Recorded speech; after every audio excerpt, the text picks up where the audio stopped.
homates, napakaswerte natin ngayong umaga dahil nandito na naman ang ating favorite, isa sa mga favorite guests ng Ito Ang Tanghalan. Idol ko yan eh. She is a singer, songwriter, composer, di ba? Product endorser.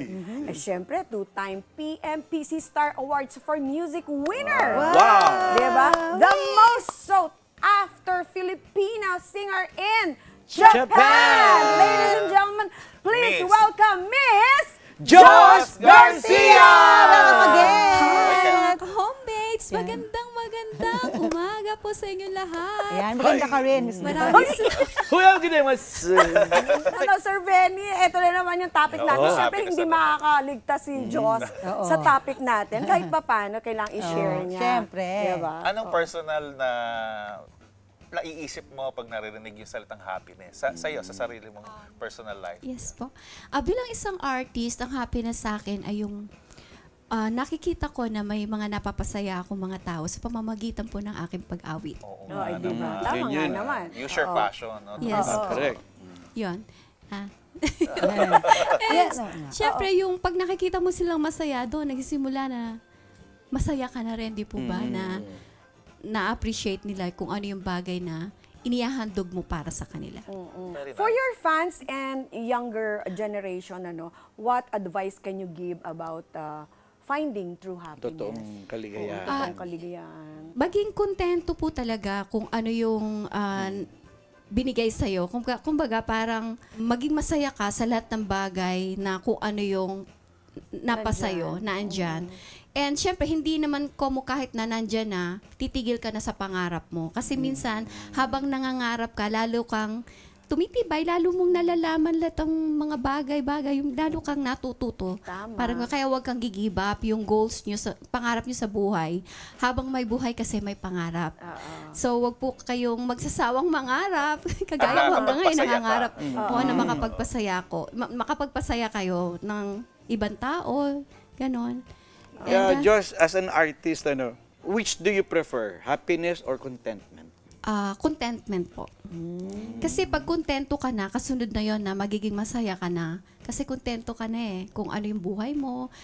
Kahit na anong aspects po, kapag kanta or sa pangarap mo, sa kahit anong angulo po sa buhay mo, yun para sa akin. Nagko-connect na pareho. Nagko-collab na po. So, hindi laging dapat nakadepend doon sa, as an artist, sa fame and success, yung happiness. As long as nai-deliver mo. Yes po, kasi minsan kami mga artists, pagka meron kami, di ba, pag may dinadala ka, hindi mo yung emotion mo, hindi mo mailab, hindi lalo kasi sa pagkanta as an artist, moody tayo eh. Yes yun po, di po ba? Ang hirap balansehin parang Halimbawa, malungkot ka, di ba? Hindi mo naman pwedeng ipakita sa audience mo na malungkot ka. Dapat masaya ka pa rin. I heard na meron kang bagong single ngayon.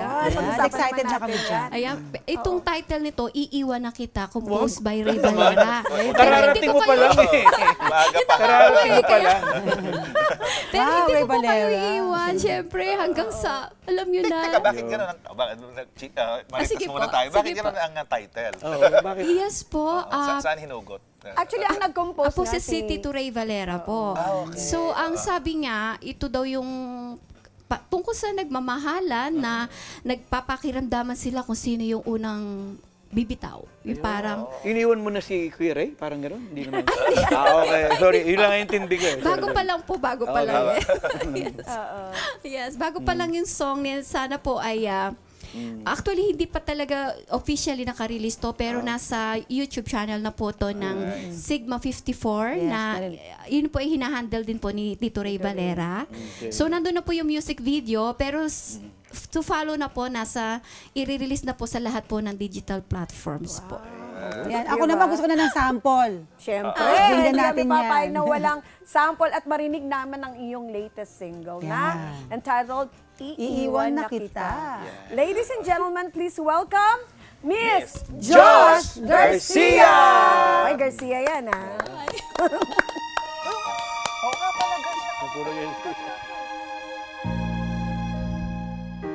Mga ngiting matamlay,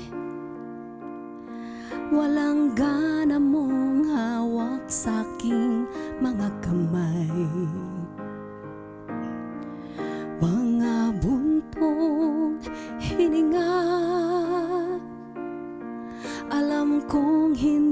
ka na masaya.